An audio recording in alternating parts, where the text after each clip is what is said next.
예수님을 누구라 보느냐고 하는 이 관점은 대단히 중요합니다.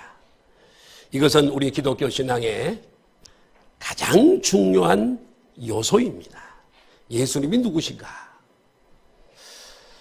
많은 사람들이 예수님을 단순히 4대 성인 중에 한 사람으로 알고 있습니다. 또 종교 창시자 정도로 예수님을 믿고 알고 있습니다. 그래서 예수님을 믿으려고 하지 않습니다.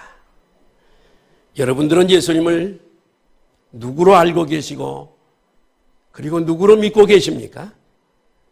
예수님이 하루는 가이사라 빌립보라고 하는 곳에 가셨습니다. 이 가이사라라고 하는 것이 두 군데가 있는데 빌립보에 있는 가이사라가 있고 요빠 위에 있는 로마의 진영이 있었던 가이사라가 있습니다. 그런데 예수님께서 제자들과 함께 전도하시려고 가이사라 빌립보 그곳에 전도하고 오시다가 제자들에게 물으셨습니다. 사람들이 나를 누구로 하더냐? 이렇게 물었습니다. 그랬더니 제자들이 어떤 사람들은 세례 요한이라고 하더이다. 또 다른 제자가 얘기합니다. 어떤 사람들은 이사야라고 엘리야라고 이렇게 말하더이다. 또 한 제자가 얘기합니다. 어떤 사람들은 세례 요한이 죽은 세례 요한이 살아왔다고 그럽니다. 예수님께서 다시 제자들에게 묻기를 너희는 나를 누구라 하느냐? 너희들은 나를 누구로 믿고 누구로 알고 믿느냐? 이렇게 말할 때에 제자 중에 가장 수제자인 베드로가 마태복음 16장 17절 18절에 있는 말씀처럼 주는 그리스도시요 살아계신 하나님의 아들입니다 라고 고백을 했습니다. 할렐루야. 그때 예수님께서는 바요나 시몬아 내가 복이 있도다. 이를 알게 하신 이가 너 혈육이 아니라 하늘에 계신 아버지께서 너에게 이 사실을 알게 하였느니라. 이렇게 말씀하셨습니다. 여기에서 우리가 중요하게 생각하는 것, 중요하게 여길 수 있는 것 한 가지를 알 수가 있습니다. 예수님은 예수님 당신에 대해서 잘 알고 있는 사람을 기뻐하시고 축복하시는 줄로 믿습니다. 성경을 깊이 살피면 공부를 해보면 알게 되는 것이 하나 있는데 예수님은 역사의 주인공이라고 하는 사실이지요. 그리고 우리 인간의 주관자시라는 것을 우리는 금방 알 수가 있습니다. 그러기에 우리는 이 예수님을 누구로 믿고 섬기나에 따라서 여러분 우리가 하나님의 축복을 더 많이 받고 그러지 못하고 그런 문제가 있는 줄로 믿습니다. 오늘은 성탄 주일입니다. 우리가 예수님의 탄생을 기뻐하면서 오후에도 발표회를 갖게 될 것이고 이렇게 우리가 즐거워할 수 있습니다마는 예수님에 대해서 예수님이 누구신지 모르면서 성탄을 축하하고 기뻐하고 이것은 엄청난 모순인 것을 우리가 잘 알 수 있습니다. 어느 심리학 교수 한 분이 40여 명의 학생들에게 단어 연상 시험 문제를 냈습니다. 예컨대 이제 크리스마스라고 하는 단어를 하나를 주고 학생들 40명이 생각나는 단어를 적어내라고 시험 문제지를 나눠줬습니다. 이 크리스마스라고 하는 이 단어를 나눠주고 시험지를 주고 내게 했더니 어떤 학생은 크리스마스 트리라고 하는 답을 썼고 어떤 학생은 가시나무라고 하는 단어를 썼고 또 어떤 아이는 선물, 어떤 아이는 칠면조라고 하는 답도 나왔다 그래요. 칠면조. 그 다음에 캐롤송, 그 다음에 산타크로스 이렇게 적어내더라는 거지요. 그러나 이 크리스마스 성탄절이 예수님의 생일이라고 하는 글을 적어낸 학생은 한 사람도 없었다는 거지요. 성탄절을 입틀 앞둔 오늘 우리는 우리가 믿는 예수 그리스도, 우리 주님이신 예수, 그분이 오늘 나에게 어떤 분이신가 하는 것을 깊이 상고하는 시간이 되시기를 주님의 이름으로 축복합니다. 신약 성경에서는 너무나 많은 부분에서 예수님 그분이 누구신가를 우리에게 자세히 가르쳐주고 있습니다. 구약 성경에도 예수 그리스도라고 하는 이름만 등록하지 아니했지 실제로는 메시아, 여인의 후손, 임마누엘 이런 단어로 수도 없이 예수님이 많은 부분에서 예수님을 언급하고 있습니다. 창세기부터 말라기까지 구약성경 온통 예수님에 대한 기사를 선지자들은 기록을 하고 있습니다. 그래서 성경의 주인공이 바로 예수 그리스도인 것을 우리가 알 수 있습니다. 예수님께서 직접 하신 말씀 중에 너희가 영생을 얻을 줄 알고 이 성경을 상고하거니와 이 성경은 나에 대해서 기록한 책이다라고 우리에게 가르쳐 주었습니다. 역사를 히스토리라고 얘기합니다. 히스토리는 역사입니다. 히는 누구일까요? 예수 그리스도입니다. 스토리는 이야기인데 결국은 성경 이야기는 누구 이야기일까요? 예수님의 이야기인 것을 우리가 금방 알 수 있습니다.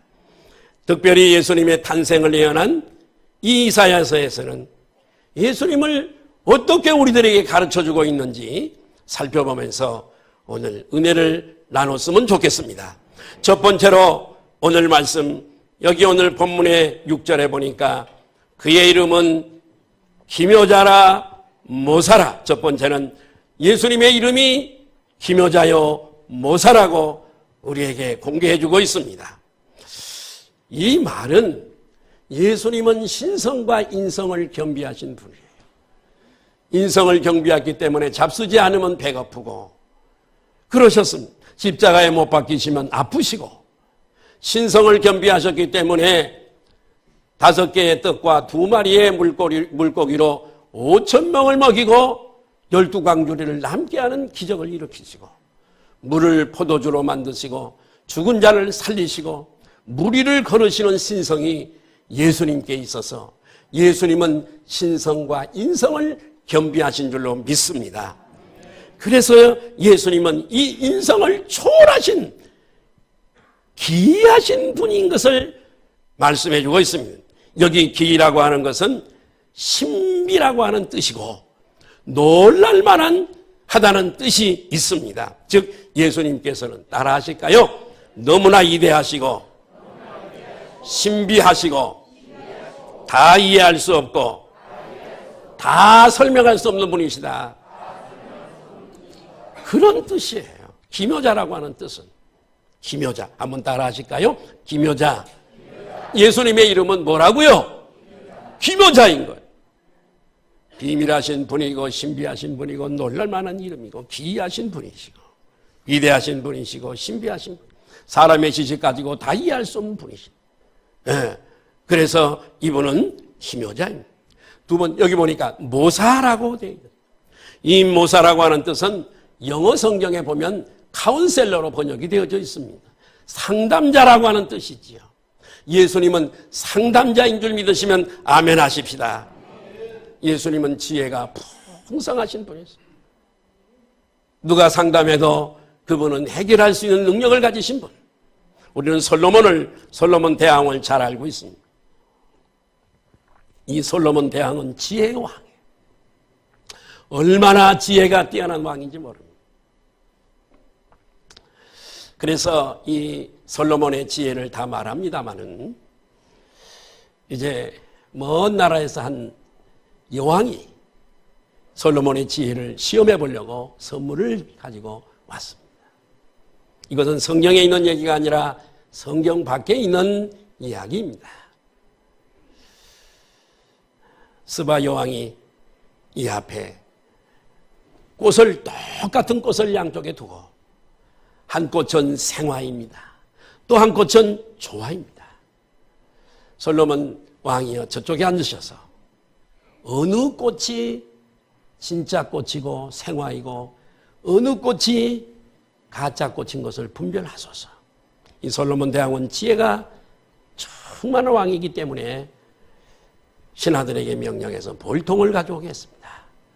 이 볼통을 가지고 볼통의 문을 여니까 벌들이 날아다니면서 여러분 이 벌이 생화에 가서 앉는 겁니다. 조화에는 향기가 없기 때문에 가지 않습니다. 이 꽃이 생화입니다. 솔로몬의 지혜에 스바 여왕도 다 먹으라고 돌아갔다는 이야기가 성경 밖에 있는 얘기입니다. 솔로몬은 사람입니다. 하나님이 아닌데도 하나님이 지혜를 주시니까 이런 지혜가 충만한데 우리 예수님은 지혜의 왕인 줄로 믿습니다. 이분이 우리의 카운셀러가 되시고 상담자가 되시면은 우리 중에 어떤 것도 그분에게 내놓아도 그분은 우리들에게 좋은 상담자가 되셔서 우리에게 인도하시고 최선의 길로 인도하시고 지도하시는 분이 지혜의 왕이 되신 예수님인 줄로 믿습니다. 또 그분은 우리를 가장 복된 길로 인도하시는 분인 줄로 믿습니다. 상담자요, 모사란, 상담자요, 카운셀러요, 동시에 보혜사이십니다. 보혜사란 변호사라고 하는 뜻이 있는데 곁에서 돕는 자입니다. 그러기에 저와 여러분들은 우리 주님 앞에 우리 인생의 문제와 고민 보따리를 풀어놓으면 그분은 우리를 지도하시고 인도해 가실 줄로 믿습니다. 더 나아가 그분은 인간으로서는 다 이해할 수 없는 신비한 능력을 가지신 분이십니다.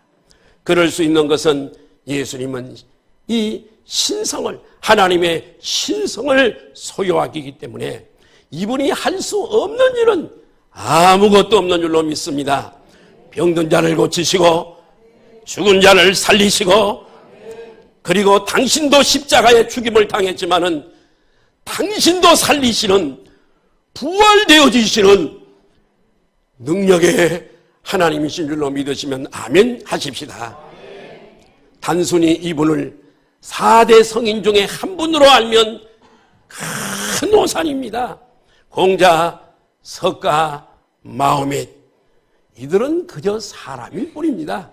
사람으로 왔다가 우리보다 조금 머리가 좋았을 뿐 가르치고 제자들을 두고 그리고 간 사람일 뿐이지만 여러분 우리 예수 그리스도의 근본은 태초인 줄로 믿습니다. 태초에 말씀이 계시니라. 이 말씀이 하나님과 함께 계셨고 이분은 사람이 아닙니다. 태초부터 계시고 천지를 창조하시고 오늘도 살아 계셔서 역사하시는 그런 하나님인 줄로 믿으시면 아멘 하십시다. 그래서 예수님은 따라 하실까요? 기묘자요. 기묘자라고 하는 뜻은 제가 말씀을 드렸습니다. 모사라고 하는 의미도 이분의 이름을 말씀을 드렸습니다. 저는 주일학교 때부터 자라오면서 집사도 해봤고 전도사도 했고 목사도 했고 그렇습니다. 많은 분들의 설교도 들었습니다. 그러나 이 정말 예수님이 전능하신 하나님이라고 하는 거 이걸 아버지와 아들과의 관계를 명쾌하게 설명해 주는 분은 없었습니다. 자, 두 번째로 여기 보니까 한번 띄워주세요. 한번 읽으실까요? 시작. 아니 예수님이 누구시라고요? 아니 다시 한번 묻습니다. 예수님이 누구시라고요? 전능하신 하나님이라는 거예요. 그분이 우리가 믿는 예수 그리스도. 전능하신 하나님은 내가 믿는 예수 그리스도시다. 아니 어떻게 예수님이 하나님이 될 수 있는? 예수님은 하나님의 아들이라면 믿을 수 있겠는데 아니 이분이 어떻게 전능자 하나님이신가? 의문을 품는 분도 계실 것입니다. 그러나 이것은 하나님의 아들이란 개념을 잘 모르기 때문에 그렇습니다. 하나님의 이 부자 간의 이 개념을 잘 모르기 때문에 그렇습니다. 이 동양적 이 부자 관계의 개념은 아들은 아버지와 같을 수 없다는 거죠. 동양적 개념이 그렇습니다. 그러나 서양적 개념은 좀 다릅니다. 동양적 개념하고 서양적 개념은 아버지와 아들은 똑같은 존재입니다. 그래서 아버지의 이름을 자식이 그대로 가져가는 경우가 대단히 많이 있습니다. 예컨대 찰스 1세, 그죠? 그 다음에 아들에게는 똑같은 아버지 이름을 씁니다. 찰스 2세, 2세만 다를 뿐입니다. 또 거기서 나온 자식 찰스 3세 이름을 똑같이 쓰는 겁니다. 동양의 이 부자 개념은 자식은 절대 아버지를 넘어설 수가 없습니다. 이 가부장적인 이 가치 때문에 절대로 넘어설 수가 없습니다. 아버지는 자식이 넘볼 수 없는 권세와 권위를 가지고 있습니다. 그래서 아버지의 성함에 한 글자도 건드릴 수가 없어요. 아버지 성, 아버지 이름 비슷하게 가져갈 수가 없어요. 예를 들어 아버지가 영수인데 자식은 영철이 이렇게 가져갈 수가, 동양적 사고입니다. 그렇게 할 수가 없어요. 예, 그래서 아들이신 예수님이 전능하신 하나님이라, 아버지라 이렇게 얘기를 하면 신성모독으로 치부가 됩니다. 예수님이 십자가에 못 박혀 죽으신 것이 왜 그러죠? 유대인들과 바리새인들과 제사장들이 왜 예수님을 죽이신 거죠? 신성모독입니다. 왜 아버지가 똑같다는 건지, 자기가 똑같다는 건지. 나는 아버지와 하나다. 나를 본 사람은 아버지를 보았다. 이렇게 말하니까 뭐가 어째? 여호와 하나님이 너가 여호와 하나님이냐? 똑같다고? 이렇게 신성모독으로 십자가에 못 박아 죽이게 된 것입니다. 여러분, 그러나 예수님은 성부 하나님과 동등하신 전능하신 하나님인 줄로 믿으시면 아멘 하십시다. 그분이, 잘 들으십시오, 그분이 우리 인간의 몸을 입고 이 땅에 오시기 위해서 잠시 아들이라고 하는 칭함을 받게 된 겁니다. 따라합시다. 잠시 아들이라는 칭함을 받은 것이다. 육신을 입고 하나님이신 전능자 그분이 우리를 구원하시기 위해서 육신을 입고 이 땅에 오실 때에 잠시 받은 그 칭함받은 이름이 뭐라고요? 아들. 따라 하나님의 아들. 아멘. 이렇게 칭함을 받은 것입니다. 이분은 누구시냐면 전능하신 하나님이십니다. 믿으시면 아멘 하십시다. 여러분, 전능하다는 말을 아무에게나 쓸 수가 없어요. 여러분, 이순신 장군에게 전능하신 하나님, 전능자라고 쓸 수 있나요? 도산 안창호 선생에게 전능하다는 단어를 쓸 수가 있나요? 오늘날 문재인 대통령이 이 나라의 제왕입니다마는 전능자라는 말을 거기다가 쓸 수 있나요? 사람에게는 절대로 전능자라고 하는 단어를 쓸 수가 없는 겁니다. 오직 하나님에게만 전능자라고 하는 단어를 쓸 수 있는 줄로 믿습니다. 여러분, 오직 하나님에만 쓸 수 있는데 예수님은 바로 전능자인 줄로 믿으시면 아멘 하십시다. 그분은 힘과 능력이 무한하신 분이십니다. 성경에 떡 5개와 물고기 2마리를 가지고 5,000명을 먹이고 12광주를 남기신 대단한 전능자이십니다. 누가 사람이 그렇게 한 적이 있을까요? 없습니다. 물로 포도주를 바꾸시는 하나님, 인간이 갖고 있는 모든 불가능을 가능케 하시는 전능자이심을 믿으시기를 바라요. 우리가 믿는 예수 그리스도, 그분은 그런 분이세요. 그래서 그를 의지하며 나오는 자에게는 절망이 소망으로 바꾸어집니다. 예수님은 누구실까요? 세 번째로, 그는 영존하시는 아버지. 아버지로 바꿔주세요. 여기 그대로 아버지. 영존하시는 아버지. 하나님을 아버지로 바꿔주실까요? 글자를 좀 그렇게 바꿔주세요. 됐어요. 여기 있는 그대로요. 한번 따라 하시다. 예수님은 영존하시는 아버지. 영원히 존재하는 아버지라는 뜻이에요. 이분은 그래서 하나님이신 줄로 믿습니다. 우리가 믿는 예수 그리스도, 그분은 영원히 존재하신 아버지라는 뜻이에요. 하나님이 영원히 존재하신다는 것에는 우리 모두가 다 공감하고 이해하는 부분입니다. 그러나 예수님이 아버지라고 하신 것은 깊은 생각과 이해가 우리들에게 필요한 것들이에요. 왜 성경은 하나님을, 그 여호와 하나님을 아버지라고 부르냐 그러면 몇 가지 이유가 있는데 간략하게 세 가지를 말씀드리면, 하나님 아버지는 생명의 근원이기 때문에 그렇습니다. 우리 생명의 모든 근원, 우리가 그분을 힘입어 기동하고 움직이는 거죠. 그분이 우리에게서 생기를 걷어가 버리면 우리는 여기에 살 수가 없는 거예요. 우리 영혼에도 조의 생명을 주시는 분이 이분이세요. 두 번째는 아버지는, 이분은 우리를 보호하세요. 믿으시면 아멘 하십시다. 험한 세상에서 여기까지 우리가 살아온 것은 보호자 되시는 이분이 보이지 않는 손길로 우리를 지켜주셨기에 오늘 우리는 여기에 존재하는 줄로 믿습니다. 이분이 보호자이시니. 세 번째는 아버지는 공급자이세요.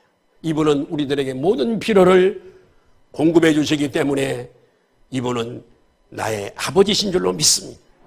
우리 예수님도 똑같습니다. 이분도 우리들에게 생명을 공급해 주기 때문에 예수님을 여러분 생명의 주라고 말합니다. 그리고 요한복음 14장에 그는 길이요 진리요 생명이라고, 우리들에게 생명의 근원이라고, 원천이라고, 생명 주시는 분이라고 우리에게 가르쳐주고 있습니다. 또한 예수님은 우리의 보호자인 줄로 믿습니다.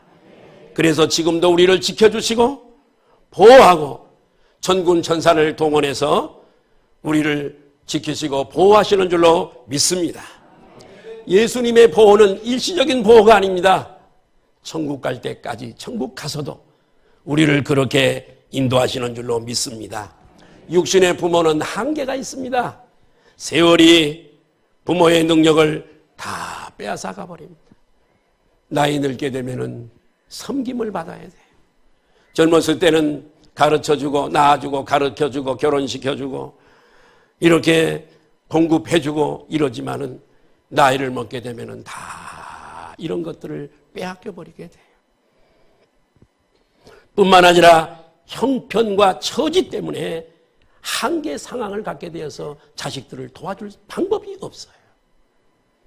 그러나 예수님은 우리를 위해서 십자가에서 목숨까지 버리신 우리의 구주인 줄 믿습니다.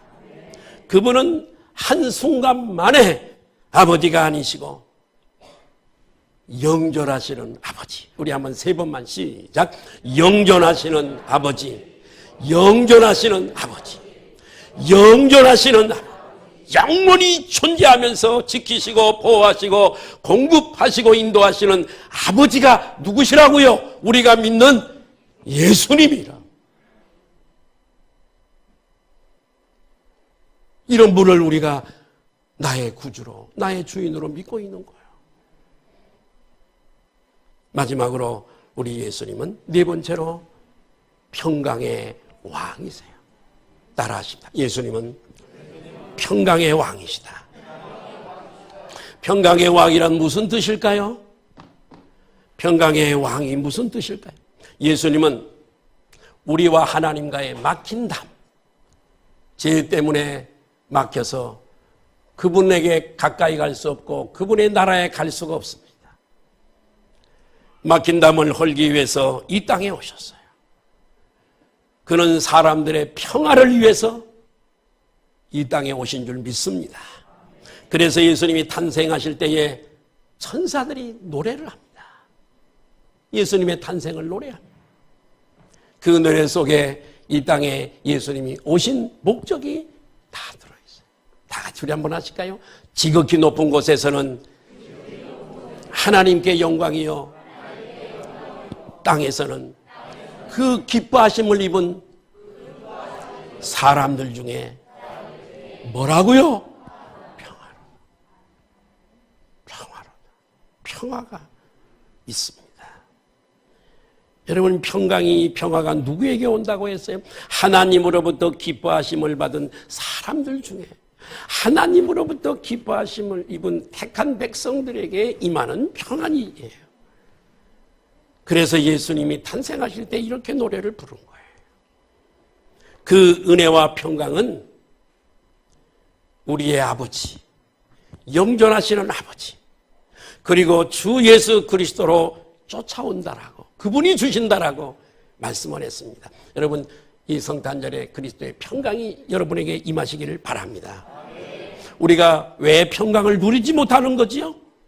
그것은 이 평강의 참 의미를 모르기 때문에 우리가 내적인 이 평화를 누리지 못하는 겁니다.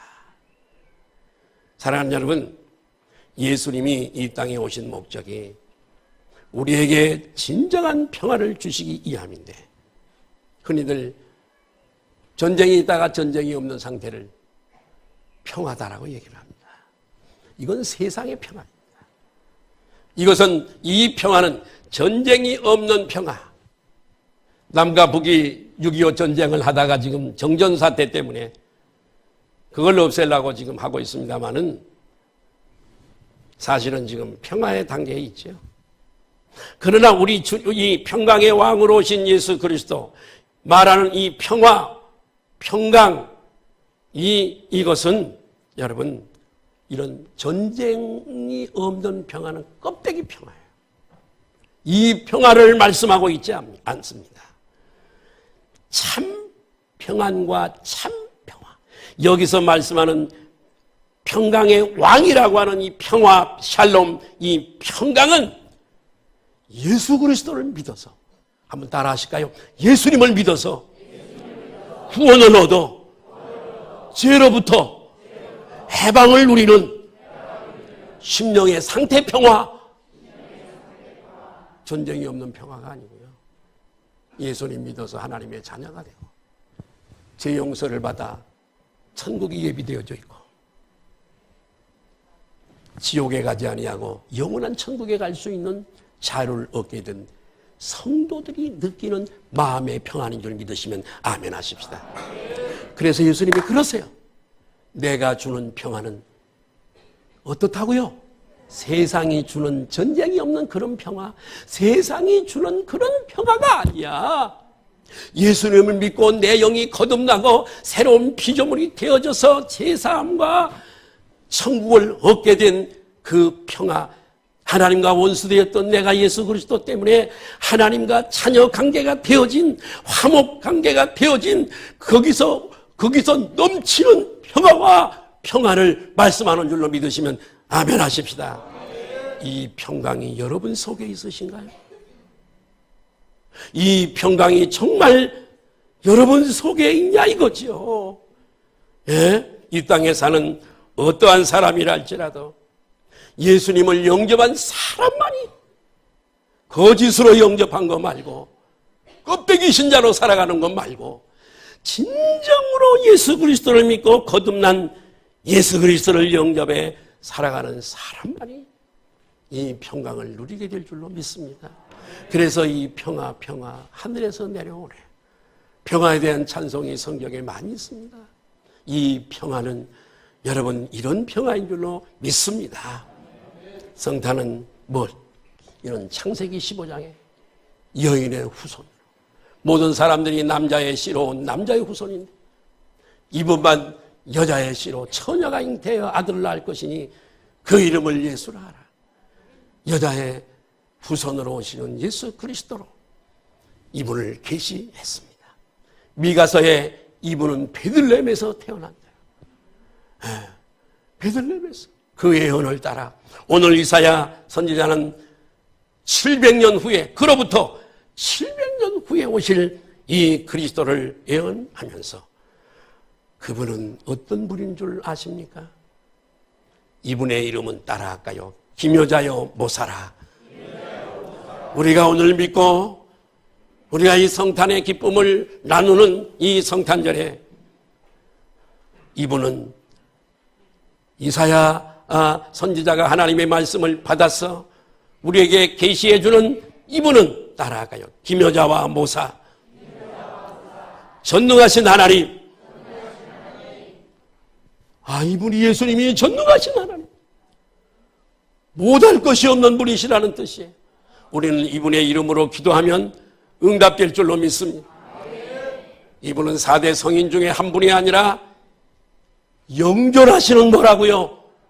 아버지, 따라합니다. 예수님은 아버지십니다. 네? 아버지십니다.